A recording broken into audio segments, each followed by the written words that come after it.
siyaqhubeka nje nokufunda incwadi yeDisambulo chapter 17 but namhlanje sizobeka ifoundation. Namhlanje sibeka nje ifoundation yengxenye yencwadi yeDisambulo chapter 17 bese ngakazi sifunde. So manje sofunda leyo ngxenye nje ebalekile kakhulu. Ngizokwenza i-recap and then sibeke nje ifoundation yalengxenye ebalekile. Now i-recap yini? Ilapho sofunda khona ngento esesike siyifunde before. Siyibuke very quickly ngokusheshsha because esike siyifunde before and then masidlula lapho sifunde lokho besingakazi sikufunde. So i-recap yethu sizobuka ukuthi iBabylon ubani, njengoba incwadi yeDisambulo chapter 17 ekhuluma ngowesifazane ekuthiwa isifebe iBabylon. Sobuka ukuthi irepresenta ini lokho and then sibeke ifoundation yokuthi lamakhanda la ayisikhombisa njengoba siloke sibona masifunda kuSambulo kusukela incwadi yeDisambulo 12, Sambulo 13, Sambulo 17 sibona isilo esinamakhanda ayisikhombisa kodwa sikaze sikhulume ngalamakhanda ayisikhombisa. Now mawufika incwadi yeSambulo chapter 17 lamakhanda la ayachaza ukuthi lamakhanda kahle kahle amele ini, yize angachazisiswa kahle, yabo. So uNkulunkulu uma ezowachaza uqale athi naku ukuhlakanipha noba nayo ingqondo ehlakaniphile. So uthi uNkulunkulu umeleke manje sibe nokuhlakanipha before si understand lamakhanda. And lithi iBhayibheli incwadi kaJames ukuthi mawukuthi khona umuntu oswele ukuhlakanipha kumele ecele kubani? uJehova. uJehova uyena ozomupha ukuhlakanipha. And lithi iBhayibheli he will give liberally, ngokuningi ngokukhulu. Sezona bazalwane. So sizoyenza kanjalo sinencwadi yeSambulo chapter 17. Soqala nje la uzofundela khona ubrother Njabulo kusukela kuverse 1. Sambulo 17 verse 1. Then masesiphetha kunesifundo spiritual lesson bengifisa ukuthi uNkulunkulu asifundise sona ngendaba yeBabylon bazalwane. Spiritual lesson yento kumele siyiqaphele kakhulu bazalwane. uNkulunkulu athi angasisiza. Kwase kuza enye yezingelosi eziyisikhombisa ezaziphethe izitsha eziyisikhombisa. Yakhuluma nami yathi, woza ngikutshengise ukwahlulela kwesifebe esikhulu esihlezi phezu kwamanzi amaningi afeba naso amakhosi omhlaba, nabakhiyayo emhlabeni badakwa yiwayini lobufebe baso. Yangithwala ngikumoya sayihlane, ngabona lapho isifazane egibele isilo esibovu, sigcwele amagama ahlambalazayo, sinamakhanda ayisikhombisa nezimpondo ezili10. Owesifazane wayembethe okubukhwebezezane nokubomvu, evunule ngegolide langamatshe amahle namapharele, ephethe indebe yegolide esandleni sakhe, yayigcwele amanyala nokungcola kobufebe bakhe. Ebunzini lakhe kulotshwe igama elimfihlakalo elithi iBhabhiloni elikhulu, unina wezifebe nawamanyala omhlaba. Ngase ngibona owesifazane edakwe yigazi labangcwele negazi lofakazi bakaJesu. Ngamangala ngokumangala okukhulu. Amen. Siyabonga kakhulu brother Njabulo ukusifundela kahle.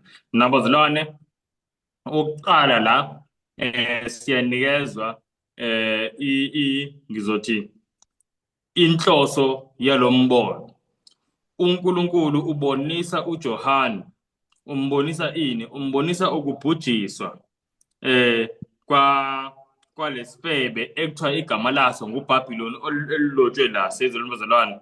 So uNkulunkulu indlela le system iBhabhiloni ecorrupt ngayo nendlela ecindezele ngayo abangcwele, uNkulunkulu wabona kufanelekile ukuthi ambonise uJohane ukuthi ekugcineni le system le izobhujiswa sezweni bazalwane. Now uNkulunkulu uyasitshela ekuqaleni ukuthi nayi into engizokubonisa yona, ukubhujiswa noba ukwahlulela kwalesifebe esihleli phezu kwamanzi amaningi sezweni bazalwane, uverse 1 lo. But before uNkulunkulu aveze khona lapha mase uqhubeka ekugcineni kwa chapter 17 and then no chapter 18 before uNkulunkulu aveze ukubhujiswa kwalesi sifebe uBabylon, uNkulunkulu uqala asinikeze ihistory ukuthi le Babylon yenzeni, yabese yawa kanjani, yaphinde yavumbuka kanjani. Sezona bazalwane, ubani abayisizile, ubani abazokhala mayiyo kanjalo kanjani. Now into esifuna ukuyibona oqala ukuthi ubani leBabylon. Sakufunda bazalwane, sakubona lokho ngokungaphikiseki ukuthi iBabylon ibandla laseRome. Kodwa akusilo lodwa, ngoba siyabona ukuthi yebo isifebe uBabylon, kodwa kuthiwa unamadodakazi futhi kuthiwa la madodakazi ayini, kuthiwa nawo ayizifebe. Sezona bazalwane, kuthiwa she is the mother of harlots, amazi unina wezifebe. So ngifuna siqonde ukuthi i-Roman Catholic Church kodwa akusiyo nje kuphela. So masikhuluma ngeBabylon singabodida sithi i-Roman Catholic Church akusiyo kuphela, kahle kahle i-system ye-religion. Leyo bazalwane, so i-system ye-religion i-Roman Catholic Church ehola le system, kodwa kukhona futhi namanye amabandla. Now why ngithi namanye amabandla? It's because ngesikhathi sasifunda iDesember 17 sifunda nje ngalo isifebe lwesifazane, sathola ukuthi eBhayibhelini owesifazana umele ini, umele ibandla. Sezona bazalwane, kwisiprofeto symbolically, ngokwesymbol, njengoba sazi incwadi yesambulo sinikezwe ngama symbols. uNkulunkulu mayeqala esinikeza incwadi yesambulo kuSambulo 1 verse 1, kakhulukazi uma ufunda ngesingesi iyacacisa ukuthi ama symbols la. It is the revelation of Jesus Christ which God gave unto him to show unto his servants things which must shortly come to pass. Then the Bible, and he sent and signified it by his angel to his servant John. So kuthi bazalwane uJesu mayithumela incwadi yesambulo kuthiwa he sent and signified. Ngihlele ngisho leli bazalwane, the Greek word for signified lapha leli gama lithi seimahino. Leli gama leli njalo malivela la kwiTestament elisha esikhathi esiningi likhuluma nge-symbol. So makuthiwa he sent and signified kuthiwa wasinikeza ngama-symbols. So esifazana masibuka egibele isilo esinamakhanda ayisikhombisa, kwayiloso sithombe sisodwa siyakutshela ukuthi yinto le engekho natural. So kwincwadi yesambulo uma ubona into engekho natural kumele wazi ukuthi i-symbolic, ngoba vele sitsheniwe ekuqaleni kwayo ukuthi uJesu usinikezele incwadi in symbols. So owesifazane symbolizer ibandla, siyakwazi lokho. Maningi amavesi asakhuluma ngawo, 2 Corinthians chapter 11 siyela kuverse 1-3, Ephesians sakhuluma ngo-Ephesians, mawufunda u-Ephesians uPaul yakhuluma uthi madoda thandani unkosikazi wenu. Ephesians chapter 6 verse 25 no chapter 5 verse 25, siqala nje lapho. So maningi amavesi akhuluma ukuthi owesifazane urepresenta ibandla likaNkulunkulu, but urepresenta ibandla likaNkulunkulu elithembekile kuNkulunkulu. If owesifazane uvela lapho epure, sayizona bazalwane, njengakuncwadi yesambulo, angazi noma kusiningi sazwakala ngoba ngiyazi network kuyilahlele, but I hope ngisazwakala. Amen. All right. Na bazalwane, la kwincwadi yesambulo babili abesifazane abavelayo. Kukhona owesifazane lapha kwincwadi yesambulo 12, and then kukhona owesifazane kwincwadi yesambulo 17. Owesifazane kwisambulo 12 ubonakala egqoke okumhlophe, engenabo ubucwebe, engenawo amanyala. Sayezona bazalwane, futhi nalo wesifazane kwisambulo 12 kunento anayo esimila nalo wesambulo kusambulo 17.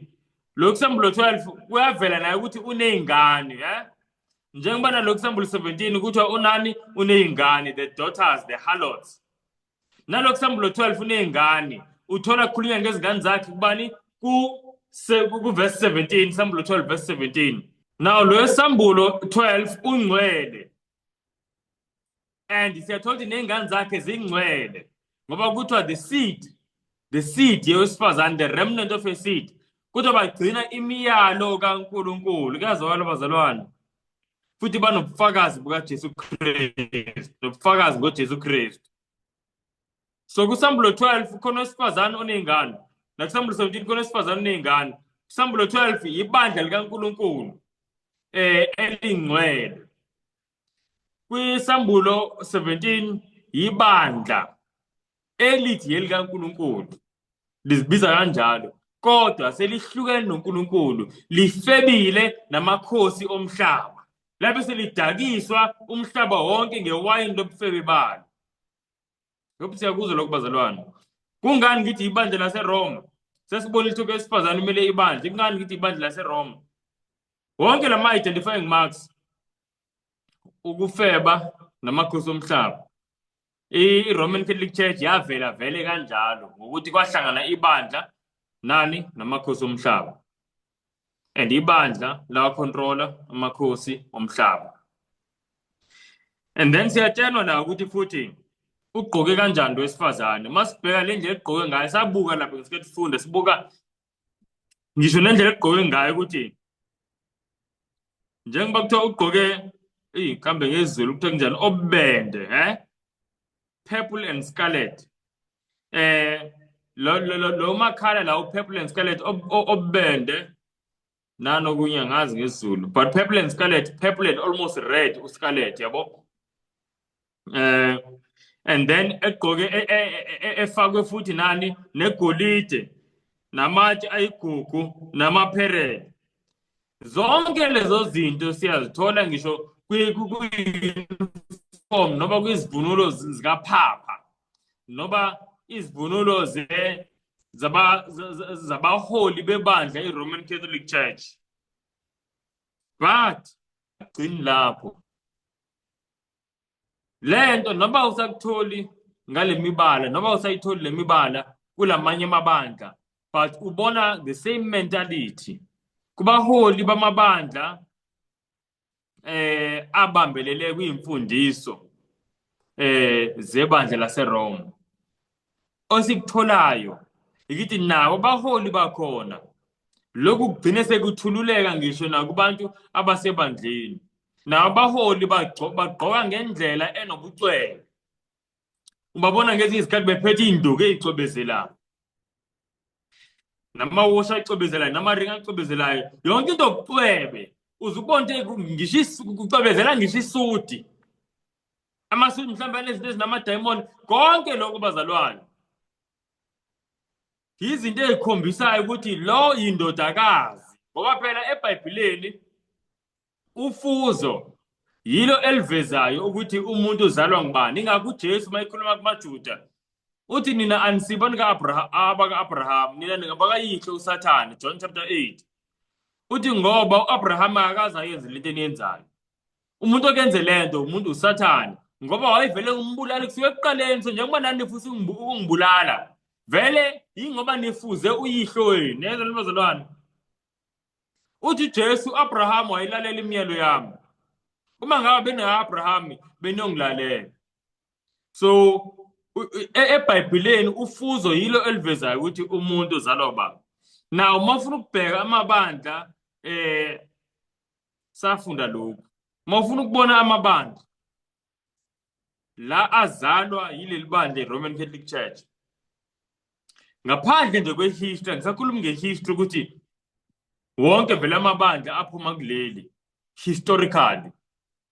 Historically ibandla lalilodwa wayibandla likaJesu kusukela ekuqaleni isikhathi zabapostoli. Sahamba isikhathi ivangeli la spreader, but then as ivangeli lispreader ivangeli ngesikhathi kubusa umbuso waseRoma. Seyizwa bazalwane, na umbuso waseRoma ababusi bakhona ithrone yabo ikephi? eRome lapha eItaly. So abantu abasondelene kakhulu with the emperor, abantu abasondelene kakhulu negovernment yalo umhlaba wonke. Ngalesa sikhathi babetshena ukuthi kahle kahle umbuso waseRoma ngumhlaba wonke, and vele lalibusa cishe umhlaba wonke umbuso waseRoma. Very very amazing indlela bebusa ngayo. So kuya bazalwane abaholi bebandla likaNkulunkulu ababeseRoma, kwakuthe ibandla likaNkulunkulu lingacorrupteki kodwa kwaya ngokuya beloke beyithathela ngizothi bathatha ini yiliphi igama engilifuna kambe ngesiZulu kodwa beloke beyithathela authority ngani ngenxa yokuthi bona balapho kuhleli khona isihlalo sobukhosi bombuso weRoma yonke. And mawufunda history bazalwane nabanye abaholi bamabandla kwezinye izindawo bagcina sebemthatha kanjalo umholi webandla eliseRoma ukuthi ngisho noba kuyaphikiswana noba kunendaba mhlambe ekumele ifunde idikidwe ngokwezenkolo ukuthi okay lana lithini iBhayibheli malithi lana ithini inkolo yethu kanje kanje yonke indaba la yayigcina khona kwakuseRome. So the main zikhona indawo kokukhona ibandla lase-Antioch, the bishop of Antioch ubishop wayebalekile, the bishop wase-Alexandria wayebalekile, the bishop of Constantinople wayebalekile, then the bishop of Rome. So kwakunjalo nje historical sengenza nje history.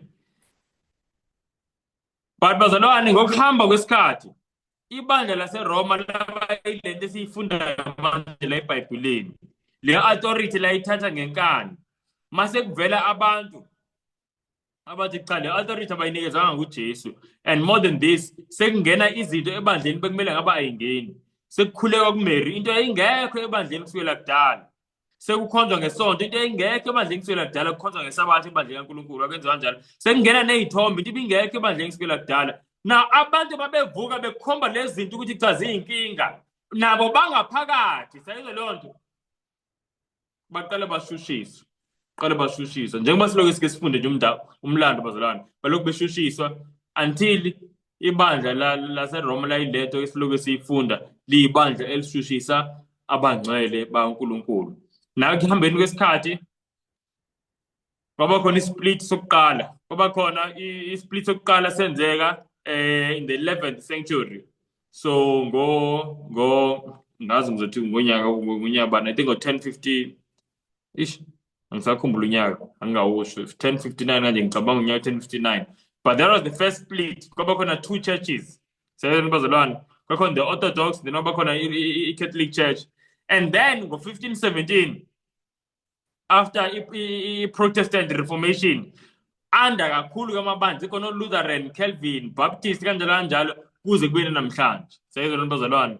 So ngisho ukuthi historically kuyabonakala ukuthi okay amabandla vele aphuma kuleli bandla laseRome then kube khona neEngland ngizothi yase-England Anglican yase-England eyaguqulwa nayo umuntu waseRome. So kahle kahle ngaze ngithi nayo iphume ebandleni laseRome. So konke nje lokho bazalwane historically but not only historically nangofuzo ngezinto ezenziwayo amabandla ayibonakalisa ukuthi ayafana nala avela khona ngoba amabandla ngisho namabandla la sithi ama-Protestants mawubuka amabandla eGeneva endaweni ekuthiwa eGeneva I'm sure sike sizwe ngayo masifunda about the Protestant Reformation. Ibandla laseGeneva laliholwa nguJohn Calvin. I'm sure sike siva ngama-Calvinists yabo nalo ngesikhathi bazalwane kukhona umlisa othile wayiphikisana nalo ibandla nayo lo mlisa ekugcineni bagcina bembulala. Why? Ngoba bengavumelani naye and also because they had the power. So lamabandla ngezikhathi zakuqala kwakuthi makuba ne-reformation indlela i-reformation ayiba namandla ngayo kwagcina sekuphinduka umbuso wonke. So kugcine sekuzenzakalela ukuthi ibandla nombuso sekuhlangane kanje kodwa kube kungeyona inhloso kaNkulunkulu and wonke lo mabandla aweshushisa abantu baNkulunkulu nebandla futhi lase-England the Church of England layishushisa abantwana baNkulunkulu. That's why babaleka baya eMelika eNew England. That's why kunendawo lapha where they first landed ukuthi New England ngo-1620 nabo babeshushisa futhi abazalwane laba sebefika eMelika bathiwa ukuthi ama-Puritans ukuthi they persecuted the Quakers khona iqembu labantu lavela kuthiwa ama-Quakers nabo bashushisa. So sengisho ukuthi uyabona izimpawu zofuzo kulamabandla esithi ama-Protestant kulamabandla onke akhona namhlanje iimpawu zokufuza ibandla unina i-Roman Catholic Church. Bazalwane, njengoba sasifunda ithi i-Roman Catholic Church yahlambalaza, nike nibone ukuthi kwamanye amabandla namanje kuthiwa ama-Protestant Church. Now iyodwa kuphela i-definition ye-Protestant ukuthi siphikisana neRome, nebandla laseRoma. Asivumelani siyaphikisana nebandla laseRoma. That is the definition of Protestant. Wonke lamabandla akhona angayona i-Roman Catholic Church kahle kahle esungulwa kakuthiwa ama-Protestant churches. But manje akusa-protest. And ubona izinto eziningi zifana nenzazi zaseRome. Uyabona emabandleni amaningi ngisho abaholi bakhona babizwa ngo-reverend. Angisho sikhe sikubone lokho. Now lokhu kusondelene kakhulu nentambo esike sifunde ngayo eyenzwa ibandla laseRoma. Upapa mayizibiza ngokuthi uNkulunkulu noma uNkulunkulu emhlabeni noma usesihlalweni sikaNkulunkulu emhlabeni, noma sibuke lapha esithombeni sakhe ehleli phakathi kwamakherubi. Kodwa masifunda iBhayibheli encwadi yamaHubo ngechapter 80, I think chapter 80 verse 2, iBhayibheli lithi uNkulunkulu ohleli phakathi kwamakherubi. Seyizwe bazalwane. So upapa siyambona lokho ehlambalaza, but uyazi leli gama lithi reverend livela kanye kuphela kwiBhayibheli yonke. In the whole Bible livela kanye kuphela nguPsalms 111 verse 9. And lapho malivela likhuluma ngoJehova lo ohleli phakathi kwamakherubi. Jehova umnikazi nomdali womhlaba nezulu. So uyi reverend. Now can you imagine umuntu ozothatha igama elibonile eBhayibhelini ukuthi malivela likhuluma kuphela ngoNkulunkulu, alisebenzise yena ukuthi lirifele reverend banibani, reverend Samka, reverend Hlongwane. Nayibona into kanjalo kanjani manje? Kodwa bazalwane, leyo nto ewufuzo ela emabandleni, ewufuzo elathathwa kephi kwi-Roman Catholic Church. Ngekho umuntu oyinakayo ukuthi ukuhlambalaza lokho. Kuze kube khona ngisho no very reverend, high reverend. Seyibona lolu bazalwane. Uzubona ukuthi ayibenelisi le kuthiwa u-reverend nje kuphela ngoba sibaningi semanje sesibo-reverend. So umnyetha mina ngu-very reverend. Mina ngu-Doctor of Divinity. Seyibona lolu bazalwane, Master of Divinity. So bazalwane, lonke lezo zinto ukuhlambalaza lokho. Njengoba ngathi uJesu wayethi kubafundi bakhe, ningabizwa nina ukuthi ngo-rabbi noba ngo-master. Uthi ngoba uyedwa umaster wenu nguJesu. Nayizolo bazalwane, seningabizwa kanjalo nina. Imagine ke bazalwane, how much more abantu bebizwa ngo-reverend. Lokho bazalwane ufuzo lokuphapha. So iBhayibheli bazalwane malikhuluma ngeBhabhiloni, that's why aligcinanga ukuthi isifebe sisodwa, kuthiwa kodwa lesifebe sesinezinye izingane nazo eziyizifebe. Na ubufebe sengizodlula kule ndaba yeBhabhiloni. Ubufebe balesifebe esiyi-Roman Catholic Church kubonakaliswe kuphi na? Lithi iBhayibheli lana kuverse 2, kuthiwa lesifebe sifebe namakhosi omhlaba ngaze ngaziveza izithombe. Na bazalwane, ngiyafisa ukunitshena noba nokunazisa ukuthi namhlanje emabandleni amaningi ekumele ngaba amelene nebandla laseRoma bayalilandela, bayalilinganisa ngento eziningi ngaphandle kwalezi engiyibalile ukuthi abantu abaholi bakhona bagqoka nabo ngomcwebe njengopapa kanje, futhi bazibiza ngo-reverend kanje, bahlambalaza ngaleyo ndlela, futhi nabo babeshushisa abantu babengavumelani nabo ngesikhathi benawo amandla okwenza njalo. Seyizwe bazalwane, zonke lezi zinto, even slavery, Roman Catholic Church, kuno-Pope bazalwane, oPope Sylvester, oPope kuyibona babehamba phambili, kuyibona ba-authorize i-slave trade eSpain nako-England kanjalo. Kodwa mawuthola moya kwi-history yaseMelika, i-slavery, abantu babe-upholda i-slavery ngama-1800s. siyakhumbula ukuthi kangamabandla kaze kwafika isikhathi of slavery abolishment of slavery and the abolishment of slavery bazalwane yenzeka amabandla amaningi engafuni ukuthi yenzeke, but because of the secular power, secular arm, and because of human rights yagcina yenzeka. But amabandla amaningi awejabulile to have slaves. Abantu abakulo mabandla bafundisa abaholi bonke abantu bejabulile to have slaves. So just like how the Roman Catholic Church profit from slave trade, namabandla la Protestants now they profited kakhulu. So maningi ama-similarities bazalwane. Now kunye bengikusho kuthiwa bazalwane lesifebe yisifebe ngoba sifebe namakhosi omhlaba, i-Roman Catholic Church sifebe kanjani namakhosi omhlaba? Siyazi bazalwane ukuthi ekuqaleni i-Roman Catholic Church yavela kanjani. Yavela ukuthi kwakukhona inkosi yaseRome okuthiwa nguConstantine. Ngesikhathi ibusa iConstantine, uConstantine ngonyaka u-313 AD wakhipha iletter yokuthi ibandla malingamsashushiswa ngoba lalisushishwa kakhulu, yabo, under Diocletian, and then after ama-successors akhe Galerius kanjalo. So babeshushiswa ngendlela emangalisayo. Mawufunda ngebandla lesibili lapha kuncwadi yesambulo iSmina, ileli bandla athi uJesu nizoshushiswa 10 years. So referring kule 10 years uthi 10 days yena kodwa siyazi the days for a year. Referring lo 10 days, lo 10 years beshushiswa kuDiocletian ngendlela bazalwane abalobi bomlando, the writers of history, but in a way engakazi bonwe in history indlela uDiocletian washushisa ngayo abazalwane.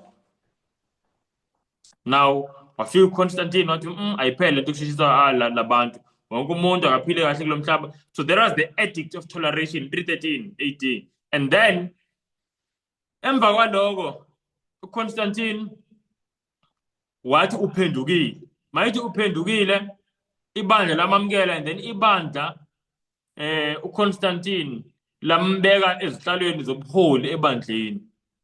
Mase ngene ezihlalweni zobuholi kwaze kwaba khona no Sunday law manje. The first Sunday law yenzeka ngo321. Lapho uConstantine seyiphoqa abantu ukuthi hey agcine isonto. Ngesikhathi kwakukhona ngisho eRome siyakhumbula ukuthi kwakukhona namaKristu agcina isabatha, yabo, but ngalesi sikhathi indaba yesonto yayisesamukeleka kakhulu kubazalwane, and uEusebius wathi uma ngabe abazalwane bangalamukela isonto ngokuphelele kuzoba lula ukuthi nabanye abantu bala eRome baphenduke. Abantu baseRome babejwayele ukukhonza ilanga, and isuku labo lokukhonza ilanga, the sun, kwakuthiwa i-Sunday. Kambe ithini ngesiLatin yakhona? I think day solis kanje lento kanjalo kodwa but ngawuSunday. So ngempela lagcina lamukeleka lelanga ngo336 AD. Kwaphela kanjalo ngendaba yesabatha final. Baze bakhipha ngisho umthetho ukuthi hayi kuphela kumele kugcinwe isonto, bathi kodwa akumele amaKristu ajudaize, ngamanye amazwi azenze amaJuda ngokugcina isabatha. Umuntu otholekale ejudaize nokugcina isabatha uzoshushiswa noma bathi uzoba anathema, uzokhishwa kuKristu. So ngaleso sikhathi kwayinto esabekayo kakhulu mawukuthi ibandla laseRome lithi uyasulwa. Angithi mhlambe angithi ukusulwa ngamagama leyinsuku sayizolwana bazalwane. So into eyenza ukuthi ibandla laseRome lifike nalemthetho yingoba laselifeba nani namakhosi omhlaba oConstantine nabaholi ababebusa kunye naye, kodwa kakhulukazi umholi omkhulu uConstantine. So manje babe sebefuna i-state power, and ekugcineni vele ibandla layithola i-state power, ngamanye amazwi amandla okubusa. Kusukela ngonyaka u538 ibandla labusa linikezwa umbuso nguJustinian. Sayizolwana bazalwane, kodwa at a very great cost. Layithenga ibandla ukuze lithole lamandla lawathola i-Roman Catholic Church. Lamandla lawathenga at a very great cost ngokuthi kumele licompromise. And bazalwane, namhlanje amabandla la athi yalandela uJesu, mawuthi uyabuka uyalandelisisa kahle, ayathanda kakhulu ukuzifaka kwipolitiki, ayathanda kakhulu ukuba ne-influence futhi kwizinto zepolitiki. Amabandla umhlaba wonke, akukho kuphela eMelika kodwa ahamba phambili awaseMelika. Besifunda la izolo ngeSabatha, sifunda ngendlela ekwabulawa ngayo uJohane uMbhaphatisi, ukuthi indodakazi kaHerodiya yasina phambi kaHerodi, umbusi owayerepresent igovernment, yasina phambi kwakhe. Mayisinela uHerodi, uHerodi wajabula. Wabe seyithi uHerodi kule ndodakazi ufunani? Yathi cha, ngicele wenzele umama lento ayifunayo, lethi ikhanda likaJohane uMbhaphatisi. Nayizona bazalwane, and namhlanje kuzokwenzeka into efanayo. Amabandla aseMelika ayamsinela uTrump. Ngamanye amazwi bazalwane, ayamjabulisa. Ekugcineni njengoba bemjabulisa uTrump uzothi nifunani, and yibo ekugcineni abazocontrola izinto. Why? Ngoba uTrump udepende kwivote yamabandla ukuthi abe in power. So ngaleyo ndlela amabandla kumele awajabulise at whatever cost. So uzobanikeza lento abayifunayo. Lento abayifunayo yilento efuna unina wabo, uHerodiya wabo, ubani? Roman Catholic Church. Nayizona bazalwane. So nje ikanjalo. But manje ngiveza nje ukuthi amabandla nawo, the Protestant denominations, ayingxenye yeBabylon. Ayingxenye yeBabylon. So ziningi ezinye indlela abazalwane abafuze ngayo iRoman Catholic Church amabandla namhlanje, ngaphandle lezi engiyibalile, kodwa sengizodlula. Now kunento engifisa siyibuke ke manje. La asifunde manje, ngicela usifundele brother Njabule, sesizoya ke manje kule part bengithi siyendlala. We just want to set a foundation. Now ngicela silalelisise bazalwane, because what we are going to read manje idida abantu abaningi. So ngicela silalelisiseni. Ake sifundeni manje, ngicela ufunde from verse 7 uqhubeke nayo. Mhlambe uzwa brother Njabule ku verse 10, 7 to 10. Amen. Ingelosi yayisithi kimi, yini umangale na? Ngizakutshela imfihlakalo wesifazane nesilo esimthweleyo, esinamakhanda ayisikhombisa nezimpondo ezilishumi. Isilo owasibonayo sasikhona, kodwa asisekho. Sisazokwenyuka, siphuma kwalasha, siye ekubhubhisweni. Laba abakhileyo emhlabeni, abamagama abo engalotshwanga encwadini yokuphila kusukela kwasekelwa umhlaba, lapho bebona ukuthi silo kanti sasikhona kepha asisekho, sisasobuye sibe khona, bayakumangala. Lokhu kudinga umqondo ophusileyo.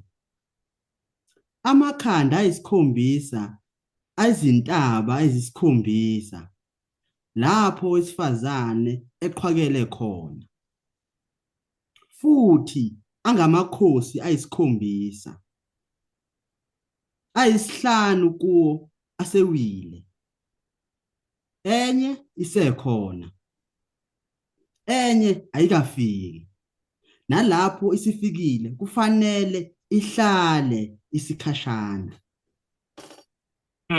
Amen. Ngicela ngifundele no verse 11. Verse 11. Isilo esasikhona kodwa esingasekho, sona singesesishiyagalombili, sikuwo ayisikhombisa, futhi siya ekubhujisweni. All right, amen. Now bazalwane, sifunda manje ngamakhanda ayisikhombisa walesilo. Ngicela ukubuza angazi mhlambe sike sizwe kanjani, sike sifunde kanjani. Kubani ongangitshela lamakhanda lana amele ini bazalwane? Lamakhanda amele ini? Mhlawumbe khona onawo umcabango noma nje singene kuwona. Akekho umuntu onawo umcabango ukuthi lamakhanda amele ini, representa ini. Okay, mhlambe to even complicate izinto a little bit more, maweqe lapha ku verse 18, kodwa owesifazane nakusengiyifundele kodwa ke bengitolika futhi angiphathanga lesizulu cela ungifundele brother Jabulo verse 18. Owesifazane ombonileyo ungumuzi omkhulu, unombuso obusa phezu kwamakhosi omhlaba. Amen. Now ngicela ukusho kunye abanye abantu bayidenta iBabylon umhlaba yabo. uBabylon njengoba sithi iBabylon limele ini limele i-system religion engamanga.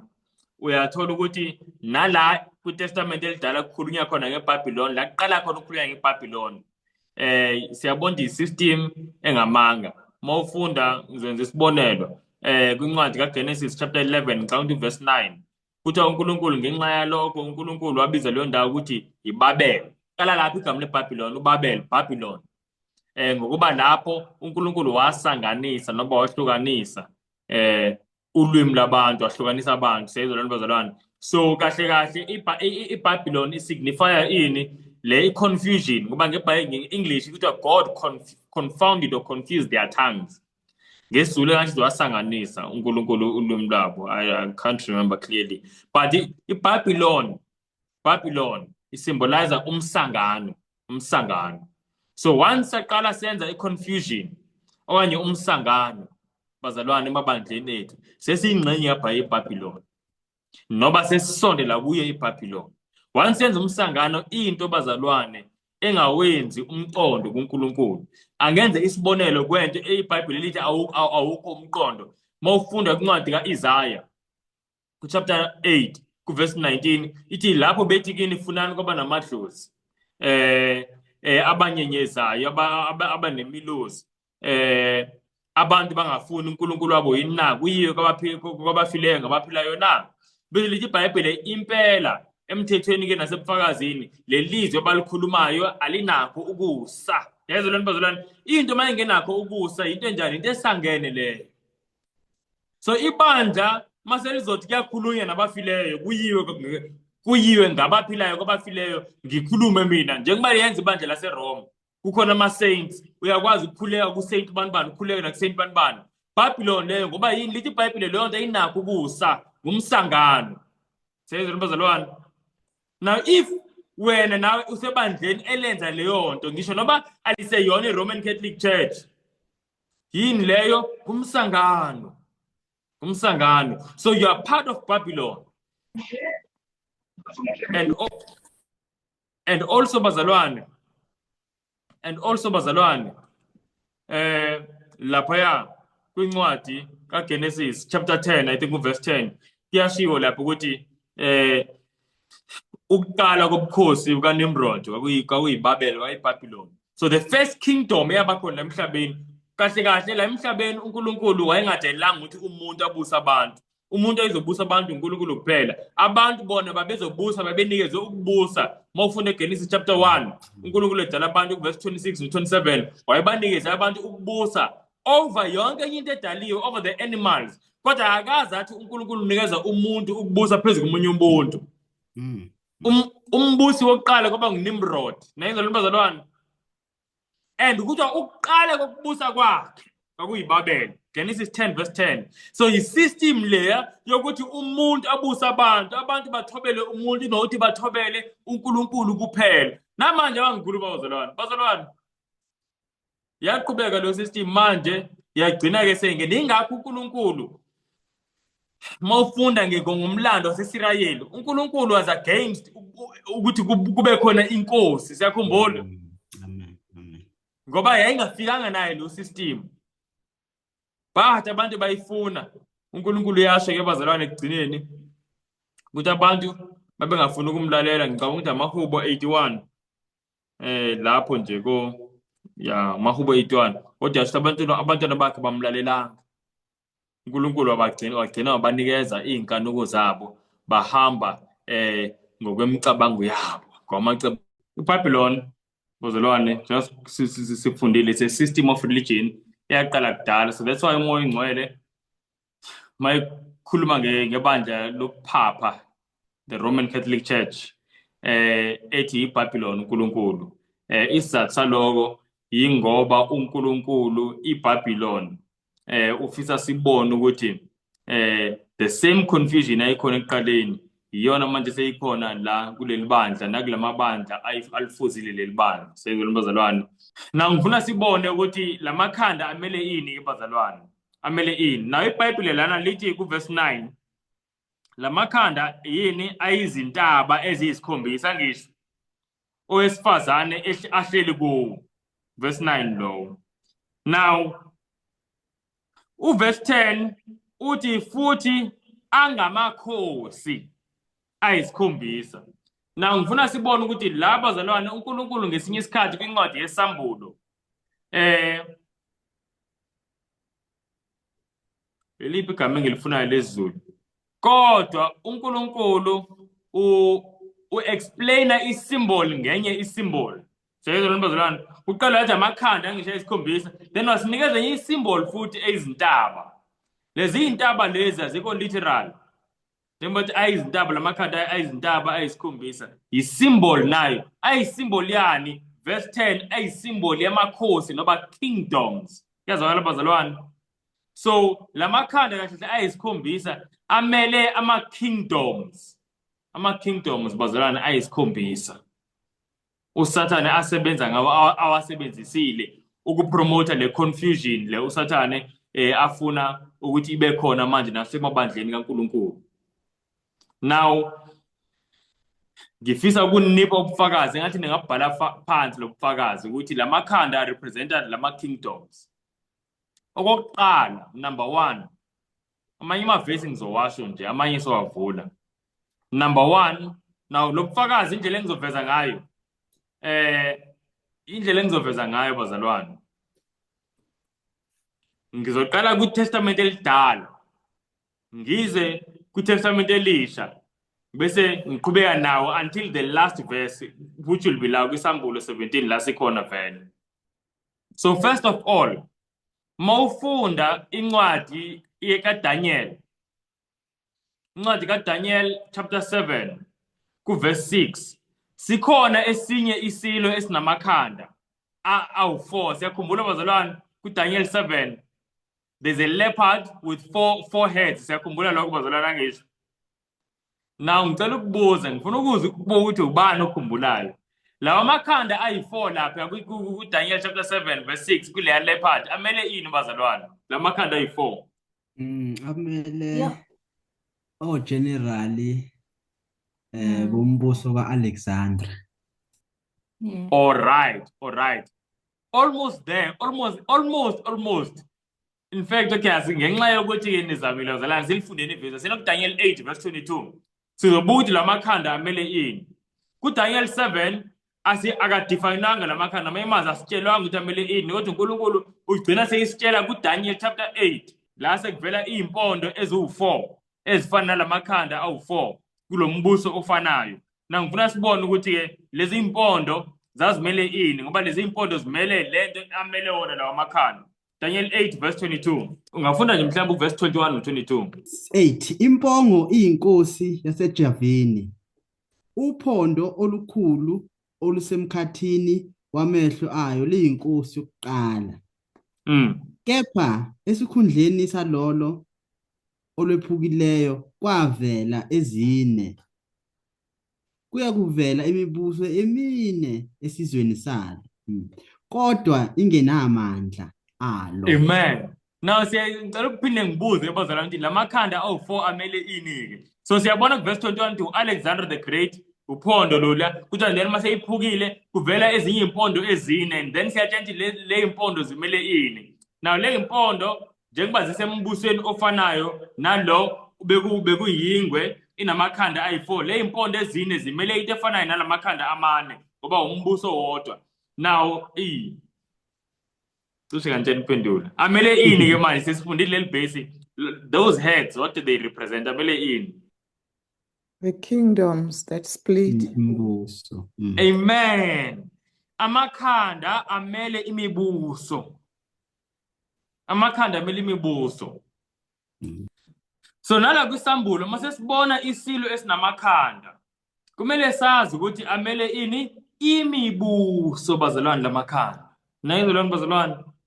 Now asiqhubekeni ke manje sekusambulo. Asiqhubekeni asiyeni kusambulo 17. Mfana sihlale lapho nje, sahleli lapho. Amanye amavesi njengoba ngisho ukuthi nje ngiyawaxoxa.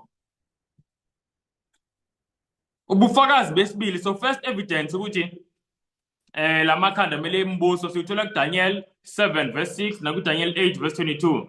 Okwesibili sithola kuSambulo 12 mangicabanga uverse 3.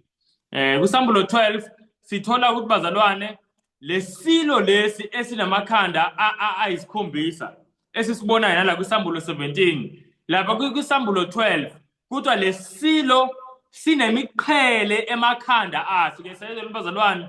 So ngamanye amazwi lamakhanda ayabusa, lamakhanda ayimibuso. Lithi iBhayibheli and upon the head there were 7 crowns, sayezela bazalwane. So lamakhanda anemiqhele. Now ayikho intaba enomqhele, intaba nje njengoba ngibuka intaba manje la emawindini. Ayikho intaba ongathi le ntaba la inomqhele. So lamakhanda njengoba enomqhele bazalwane kuveza ukuthi yimibuso. Kuyazwakala bazalwane, I hope that is clear. Now okunye futhi esikutholaayo mhlambe for the sake of understanding ake ngiskiphe lokho engizokusho la chapter 13 ngingaqale ngikusho lokho esikufundile chapter 17. Kuthiwa lamakhanda amane ayizintaba ezine futhi angamakhosi singithi amane nje ayisikhombisa. Lamakhanda ayisikhombisa kuthi ayizintaba eziyisikhombisa. And then futhi kukhona namakhosi ayisikhombisa. Bese lithi iBhayibheli amahlanu amakhosi awile akasekho. Kuthiwa eyodwa ikhona, eyodwa iseza. Bazalwane ake sifakeni ngempela ke manje izibuko siyibukisise le ndaba. Lamakhanda la masifunda incwadi yeSambulo 7 uverse 9 no 10 mase sichazela kanje siyathola ukuthi lamakhanda kahle akabusi ngesikhathi esodwa ayalandelelana. Sayenzela bazalwane njengokuthi 5 are fallen, 1 is and the other is not yet come. So successive angazi noma siyalibona lelo gama kuye ayalandelelana. Njengoba manje kuwile la ayisihlanu sekuyisikhathi selelikhanda lesithupha noma salo mbuso wesithupha ngoba sithempele lamakhanda yini imibuso. Lapha kwincwadi kaSambulo uthi yena uthi uJohani amakhosi, but siyazi eBhayibhelini ukuthi amakhosi nemibuso kuyasetshenziswana interchangeably. So bazalwane ngifuna sikucabange lokho sikuthole kungene yona part engifuna siyithole lo. So ngamanye amazwi kahle lesilo yize sivela sinamakhanda ayisikhombisa kodwa isilo sinekhanda elilodwa ngesikhathi. Kuyazwakala bazalwane. Ngicela nithi amen manikuzwa. Makhona esingakuza ngifuna sibuze futhi. So isilo yize sivela sinamakhanda amangaki ayisikhombisa kodwa ikhanda elilodwa elisebenzayo ngesikhathi. Kuyazwakala bazalwane. Lokhu kufana nani? Kufana nokuthi ngibone mhlambe ngithi ngibone uSister Buthelezi eneyicathulo ezu7. Kuyazwakala bazalwane. Mhlambe beyiphethe izicathulo zakhe ezu7 noma uyazi ukuthi nezicathulo ezu7 kodwa isicathulo asigqokayo ngesikhathi ugqoka only 1 pair. Kuyazwakala bazalwane. So in like manner ngendlela efanayo ikhanda elisebenzayo lilodwa ngesikhathi.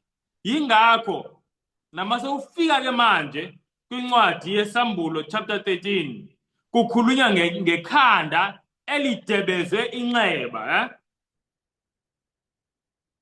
lokufa. So ngamanye amazwi leso silo safa noma kwangathi sifile ngenxa yokuthi ikhanda lithole inxeba. If bethu amakhanda maningi a-operator wonke ngesikhathi esisodwa ngeke isilo sife ngenxa yekhanda elilodwa elithola inxeba. Kodwa because ku-operate ikhanda elilodwa ngesikhathi isilo makushaya ikhanda elilodwa lithola inxeba lokufa siyafa, then kungene elinye ikhanda. I hope leyo nto bazalwane i-clear. I hope that is very clear. So before ngidlule recap very quickly. Amakhanda esikhombisa amele imibuso esikhombisa. And then le mbuso esikhombisa ayibusi ngesikhathi esisodwa but iyalandelelana. Now nakunye ngizokusho. Mhlambe to prove this ngiphinde nginibonisele lokho. Ngicela siye ku-Daniel chapter 17 verse 11 very quickly. Now zalana ngisho i-foundation le ngoba this part ngiyazi nasenkonzweni noba yikephi kukancane uzwe kufundwa ngesambulo 17 especially kufundwa amakhanda wesilo kwisambulo. But today umusa kaNkulunkulu siyakufunda so ngifisa sikubambe. Sambulo 17 there's something emangalisayo engifuna siyibone. Verse 11. Isilo esasikhona kodwa esingasekho sona singesesishiyagalombili sikuwo ayisikhombisa futhi Amen. Ngicela unibuza bazalwane. No. Ngicela manje si communicate. Kuthiwa isilo esasikhona esingasekho esiphi lesisilo kukhulunywa ngaso la. Ngokuthiwa esasikhona esingasekho. Ile silo phela bazalwane. Angisho ukuthi si representa ini but ngithi esiphi. Ile silo uJohana sibonile siphethwe esifazane. Siyakhumbula mafundo verse 7 ingilosi yamtshena. I mean ku verse 8. Ingilosi yamtshena ithi isilo leso sibonileke sasikhona asisekho. So ngesikhathi ingilosi ikhuluma noJohana abasekho kulesilo lesi. Asekho lesilo but uNkulunkulu umbonise into ngikaze ngithi uJohana ekwi-history from a particular point of time. Nesayizwa lembazalwane lesishoyo ingilosi yambonisa ithi yabona lesilo bengikubonisa sona lesi besibulala abangcwele lesidakwe igazi yabona konke lesi siphethe esifazane bedakwe igazi labangcwele sigcwele amagama enhlambalazo konke lokho. Leso silo ke lalela-ke sasikhona asisekho kodwa sisazophinde sivumbuke sibe khona. Nayizwa lembazalwane. I hope that is clear. Now la ku verse 11 uthi uJohane leso silo ke leso esasikhona esingasekho kahle uthi sona leso silo singumbuso noba siubukhosi bes 8 uthi futhi naso leso silo siyingxenye yalamakhanda esikhombisa. Nayizwa lembazalwane uthi there ngizifunda nangesingisi. And the beast that you saw and is not, and the beast that was and is not, even he is the 8th. Singathi ungumbuso wes 8 noba uyikhanda les 8 and he is of the 7. Nayizwa lembazalwane. So nake ngifuna sikubone njengoba ngifunda lokho ukuthi ikhanda lilodwa li representa isilo. Ikhanda lilodwa representa isilo. That's why uJohane lana noba ingilosi mayikhuluma noJohane ithi lesilo lesi asibonile ebesikhona kodwa singasekho sona siyelinye lamakhanda lapha kulamakhanda ayisikhombisa lesilo. So each head represents a kingdom and the kingdom says the kingdom vele Daniel 7 verse 17 kingdom representa yini isilo. Na isayizwa lembazalwane. So ingakho manje ithi lesilo lesi kahle singamanye siyelinye lamakhanda wabonile. Lamakhanda ayini ayisikhombisa and futhi lesilo lesi sisazovumbuka. So I hope that is clear bazalwane. So nayi conclusion yendaba yamakhanda ngizoqhubeka manje indaba yamakhanda so that sithole isikhathi ukuyicabanga. Nayi conclusion yamakhanda.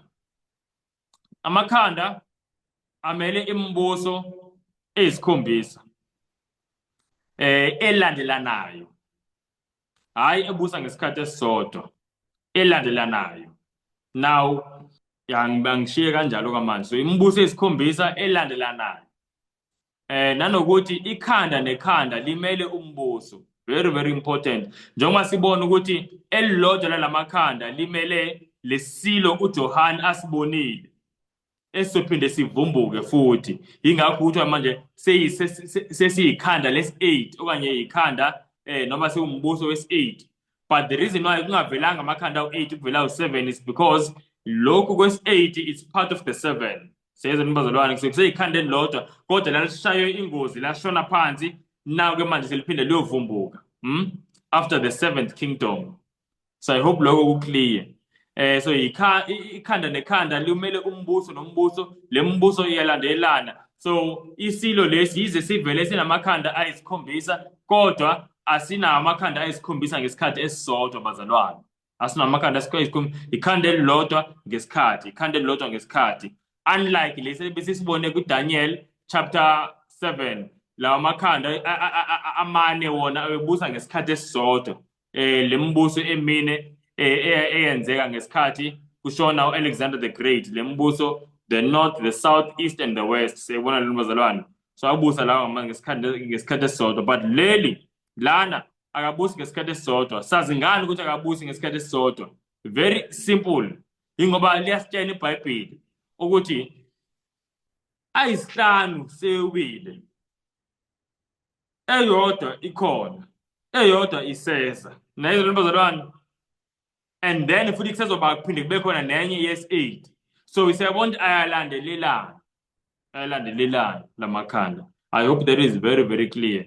And nanokuthi siyawabona namavesi ayiprovayo lento. Now ngizoma lapho bazalwane. Isifundo sethu mase siqhubeka sizo identify ukuthi lamakhanda lana amele emiphi imibuso. Because manje konke lokho silo sikufunda kwincwadi yesambulo 17 i-history. But manje sesizoqala ukufunda ngezinto ezisazokwenzeka, the future. Sayezwa nibazalwane. Konke lokho besikufunda i-history.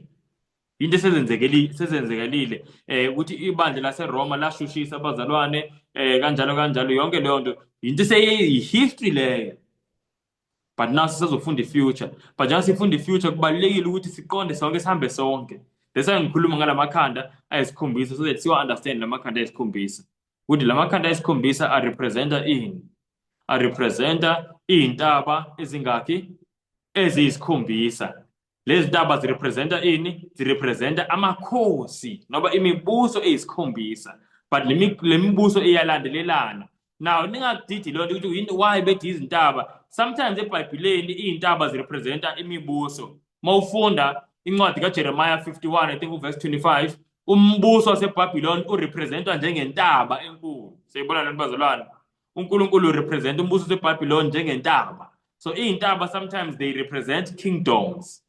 They represent kingdoms. Ingakho namafunda kwincwadi kaDaniel chapter 2 verse 44. uNkulunkulu mayikhuluma ngokuthi uDaniel lapha ephushweni likaNebukadnezar wabona itshe likhulu liyintaba enkulu. Mase interpreta uNkulunkulu leliphupho uthi ngey'nsuku zalowo makhosi uNkulunkulu wezulu uzobeka umbuso wakhe. Nayizwa bazalwane. So le ntaba yemele ini? Umbuso. So singamangali masibona hawu yintaba kodwa futhi imbuso. Yebo imbuso. The mountains are representing the kingdoms. Kunjalo nje bazalwane. But ngizoma lapho ke manje ngithe this part is the foundation. Ngifuna ukuvala with this spiritual lesson, very important lesson bazalwane. Njalo mangifunda incwadi yesambulo chapter 17, nayi lesson engishayayo. Incwadi yesambulo 17 kukhulunywa lana ngokubhujiswa noba ngejudgment yeBhabhiloni. But uNkulunkulu uqala asinikeze history ukuthi kwenzeka kanjani ukuthi le system igcine seyinje. Kwenzeka kanjani leli bandla ligcine selinje. Seyizwa lana bazalwane. Why? Yini eyenza ukuthi libe nje? Lithi iBhayibheli leli bandla lafeba nomhlaba namakhosi omhlaba. And then ngoba selifebile kwakhandeka iwayini. Ubani ongangitshela yini le wayini bazalwane? Leli wayini angisho yimfundiso zamanga. I-compromise, amanyala. Ingakho mawufunda kwincwadi yesambulo 17 verse 4 kuthiwa lo wesifazane uphethe inkomishi egolide. Kule nkomishi kugcwele amanyala nokungcola kobufebe balo. Nayizwa bazalwane. So kuthiwa lamanyala nalokungcola okula kule nkomishi kutholakale kuphi? Kuvele kanjani? Kuthiwa kuvele ngenxa yobufebe. Ingakho kuthiwa it is the wine of her fornication. Nayizwa bazalwane.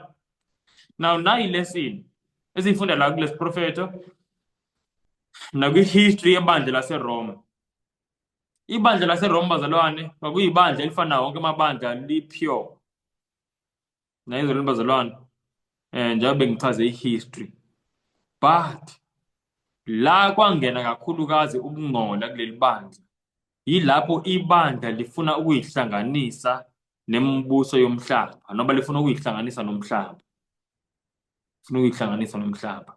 uNkulunkulu wathi ubufebe lobo and lobufebe bakhanda iwayini. So the lesson ila kuthina bazalwane ithi nathi bazalwane uma ngaba asiqapheli ukuthi bazalwane njengabantwana bakaNkulunkulu njengosawuthi omhlaba njengokukhanya omhlaba akumele sifane nomhlaba. Masingayiqapheli leyo nto ukufisa kwethu ukufana nomhlaba kugcina kukhandeka iwayini empilweni zethu. Iwayini compromise bazalwane. Iwayini compromise. iBhayibheli liyakucacisa lokhu ngokungaphikiseki kumavesi amaningi eBhayibhelini. uJesu uze akhulume ngesikhathi ekhulekela abafundi bakhe.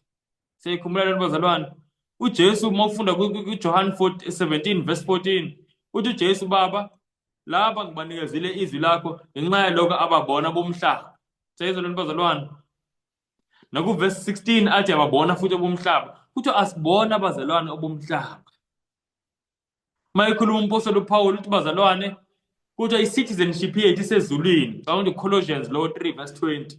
Kuthi our citizenship is in heaven. Uze athi mayikhuluma umpostoli uPetro uPeter uthi ngiyanxusa njengabahamba uthi as pilgrims in the earth. Uthi I beseech you. Uthi ngiyanxusa. Mayikhuluma iBhayibheli ngamaqhawe okholo wakudala kumancwadi amaHebheru 11. Kuthi bonke laba bafa ngokholo. Kuthi bengazamukeliselanga izithembiso kodwa bazibona ngokholo bazamukele they embraced them. Kuthi futhi bathi bangabahambi la emhlabeni. Kuthi they confessed that they were strangers and pilgrims in the earth. So bazalwane if thina ekuthiwa i-citizenship yethu yathengwa futhi le citizenship ngegazi. Sikhumbule ukuthi yathengwa ngegazi. Njengokuthi nakuqala abantu abaningi do you know ukuthi ku-history abantu babethenga ukuthi babe ngamalunga wezizwe ey'thize. Babekuthenga ngemali. Ingakho mawufunda incwadi yezenzo izenzo mhlambe let's look for this verse. Asincwadi yezenzo quickly very quickly ngifuna siyibone lento siyavala. Isincwadi yezenzo so that ngilithole leli verse. I hope nje ngomusa kaNkulunkulu ngizolithola. Verse 28. Zenzo 22 verse 28. If benginepeni bengelumarka yazi leli verse. Okay, but anginalo ipeni la itize wami. But it's Zenzo 22 verse 28. Mhlawumbe asifunda lona ubrother Njabulu very quickly then siyavala. There's something ngifuna siyifunde bazalwane ngokubaluleka ukuthi njengabantwana bakaNkulunkulu we need to stay pure and unspotted from the world. Ukulinganisa umhlaba yikho okuzosishaya kakhulu. Ngoba lokho bazalwane kwashaya naleli bandla lalipure nalo njengoba ngisho nje. Baningi abantu ngisho uPaul mawubuka incwadi le ncwadi yamaRoma wayibhalela ibandla laseRome. Nayizolo leli bazalwane namayibingelela amanye amabandla the Philippians ukuze athi hayi bayanibingelela abazalwane engihleli nabo baseRome. Ivangeli bazalwane lalihamba beseRome. There's nothing evil about iRome. But into yashaya abazalwane ngokuhamba kwesikhathi baseRome ukuthi bafuna ukufana nomhlaba. Bafuna ubucwebe nobukhazikhazi nokubusa kwala emhlabeni. But uJesu my kingdom is not of this world. Singabusa kanjani thina la emhlabeni abe umbusi wethu ethi yena akabusi la emhlabeni. My kingdom is not of this world. Kodwa thina sifuna ukubusa kwala emhlabeni. So kumele siqaphele bazalwane asifunde brother Njabula I hope sokufikile. Verse 27 and 28. Verse 27 and 28. Induna yenkulungwane yaya kuPawula yathi kuye ngitshele ngabe wena ungumRoma yini na? Yena wathi yebo. Kepha induna yenkulungwane yaphendula yathi mina ngalithenga lelo lungelo ngemali enkulu. Kepha uPawulu wathi mina-ke ngazalwa nalo.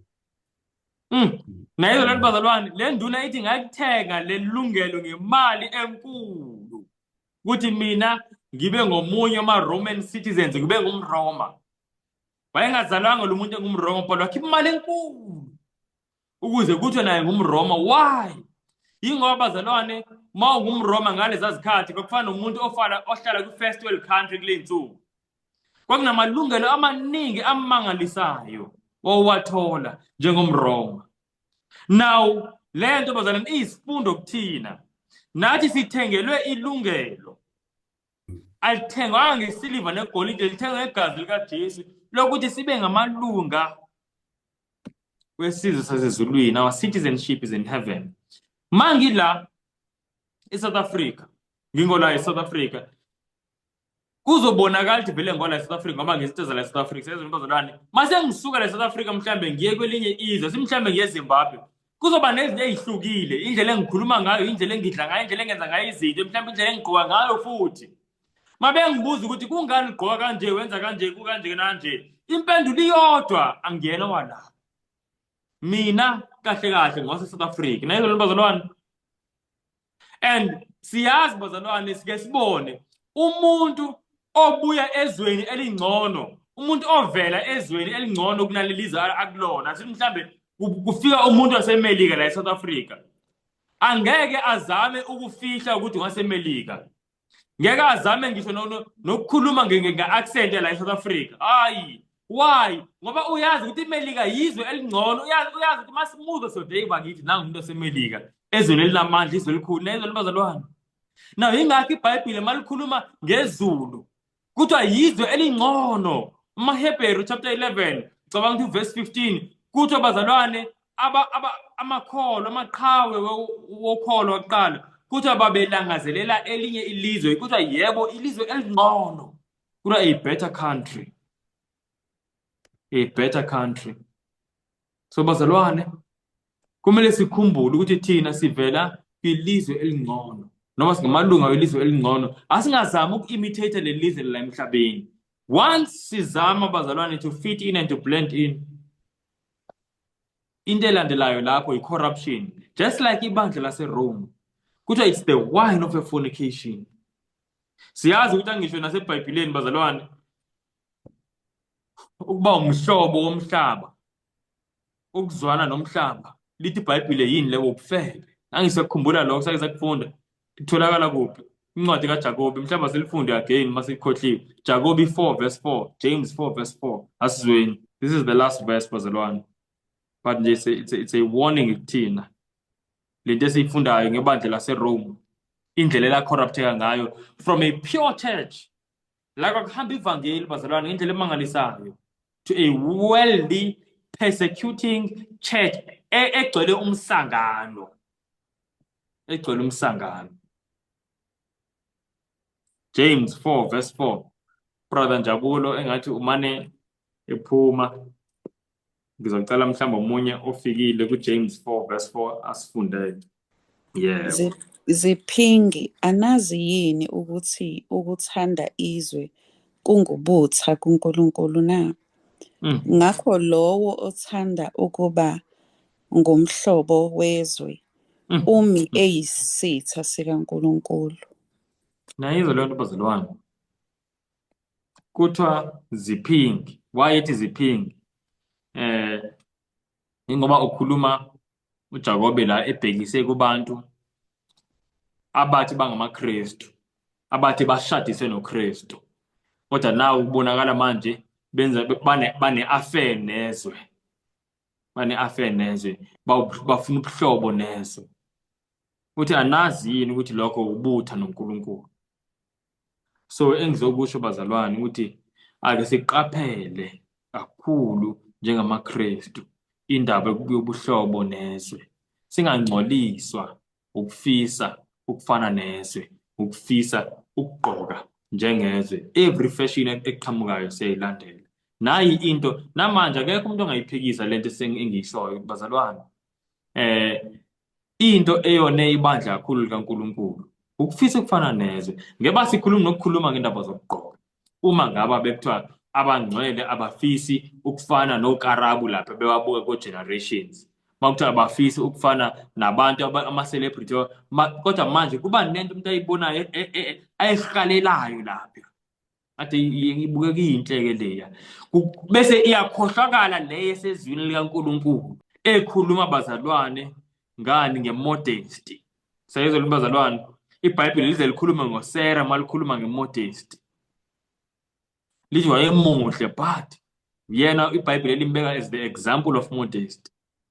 Angikhulumi nje ngemodesty kuphela, ngisho kuyindlela zethu zokuphila, ukulinganisa umhlaba okwenza ukuthi sihlukane noNkulunkulu. Ngeba ibandla likaNkulunkulu liyalazi izwi likaNkulunkulu bekuthiwa bazalwane kwathi ngezikhathi lapho kuvela khona ama-TV kwaba khona abashumayeli abamile abaqinile bathi cha, lento eseyivela manje siqaphele bangcwele, yinto yomhlaba, asingayithokozeli thina, asingayifaki nasemakhayeni ethu, ngoba manje lezi zinto ezidlala lapha ziphambene nalezi esiyifundayo, ziphambene nalezi ekumele ngaba siyizo. Sayezwa bazalwane, kodwa abantu bathi hawu cha naku phela siyihlukumeza ngoba nje nayi TV phela kumnandi kuyabukwa, wonke umuntu uyajabula, asibukeni. Naba abazalwane bebuka o-wrestling, naba abazalwane bebuka amabhola, naba abazalwane bebuka o-Generations, bebuka ama-movie, bebuka yonke into. Leyo nto engeke yenzeke uma ngaba umhlaba wawungafikanga ne-TV bese thina sifune ukulandela umhlaba. Umhlaba ufikanga i-TV ayifikanga nebandla, ayifikanga noJesu, ifike nomhlaba. Then thina ngokuthanda into zomhlaba sayilandela. Now ngoba sesiyayilandela sesiyaphoqeleka ukuthi makukhulunywa against yona, njengoba mina ngihlele ngikhuluma against yona, sesiyaphoqeleka ukuthi kumele siyidefende manje. Sayizwa bazalwane, iwayini likhandeka kanjalo i-false doctrine. Ngoba manje sekumele sizame ukudefenda lento yomhlaba evele wrong. Kodwa ngoba sesiyayenza kumele sizame ukuyidefenda ngoba sifuna ukuyiyeka. Njengoba ngihlele ngisho ukuthi abantu mabengafuni ukushintshwa izwi bagcina sebelishintsha izwi. False doctrine, wayini leBhabhiloni, wayini leBhabhiloni. So bazalwane siqaphele kakhulu. NoPetro uzamphika uJesu ingoba wayengafuni ukuthi abantu bambone ukuthi ungomunye wabalandeli bakaJesu. Kunento yayisenzeka ngaleso sikhathi kuJesu, yayithela abantu abahlangene noJesu ngohlazo. Ngayizwa bazalwane, sometimes kuba nezinto okungathi mhlambe ziwuhlazo ezingelona uhlazo kodwa unamahloni ngazo mhlawumbe wena njengekhola ukuthi bakithi abantu abengazi ukuthi ngiyinto ethile bazongibona ngendlela ethile. So bazalwane, asingabi nakho lokho kwamenza uPetro ukuthi egcine emphika uJesu. Wahamba nje wathi ngothe nje umlilo, angifuni bangibone ukuthi ngifana noba angifuni bangibone ukuthi ngumfundi kaJesu. Wagcina emphika. Singakwenzi lokho bazalwane, kumele sime nje kubonakale from the word go ukuthi lona umuntu ngumuntu kaNkulunkulu. Lona umuntu uyazi ukuthi manje ubrother Njabulu thola ukuthi mhlambe emsebenzini mawukuthi uyayifihla ukuthi umuntu kaNkulunkulu, uyogcina elingeka ukuthi aqale ngisho ukushela lapha emsebenzini. Kanti mabemazi umuntu kaNkulunkulu uzothi mfundisi nethuba lokuthi uSathane amlinga likho. Ngoba nayo izothi bayothini kodwa umfundisi wonke seyikhuluma into ezikanje. Yabo uNkulunkulu manje awubuyisa umqondo. So bazalwane, sithengele ubulunga bezwe eliphezulu. Asingabudayisi lobo bulunga ngenxa yalezi zinto zala emhlabeni eziphelayo manje. Singavumi uSathane asiphuce into ebiza kangaka for into echeap kangaka. Ayisivaleni ngomkhuleko. uNkulunkulu unothando olujule kakhulu nomusa omangalisayo. Siyabonga isifundo sezwi lakho. Sifundisa inkosi ngeziprofeto ngezinto ezisazokwenzeka. Sifundisa nangezinto ezenzekile ukuze kuzo ke baba sithole izifundo njengoba sifunda umlando webandla laseRoma Nkosi sitholayo masifunda ngalezwini lakho ibandla lalingcwele linabangcwele abaningi besebenza futhi ivangeli landa lihamba, kodwa ekugcineni Nkosi yezulu, lona leli bandla lagcina selingamanyala nje kuphela. Uze Nkosi ezwini lakho solubiza ngesifebe esikhulu. Konke Nkosi kwenzeke ngenxa yokuthanda izwe nezinto zezwe nokubusa kwasezweni. Cela usilekelele-ke nathi Baba, ukuthi singathandi umhlaba nezinto zawo, ngoba konke umhlaba kuyedlula njengoshilo ezwini lakho. Ongenelela kakhulu Nkosi yezulu ngoba sibuthaka siyehluleka. Asinawo amandla ngoba kuphela ongasisiza njengobusho Jesu uthi ezwini lakho ukuthi ngaphandle kwakho asikwazi ukwenza lutho. Size Nkosi, singakhontrolwa ukufisa ukufana nezwe noma uku-impressa izwe noma Nkosi sisize. Size nje ukuthi silawulwe thina yizwi lakho, sifise nje ukufana nawe Jesu. Cela konke Baba lonke lokhu ngegama elinamandla likaJesu Kristu. Amen. And as for me, I will behold thy face in righteousness. I shall be satisfied when I awake with thy likeness. I want to be just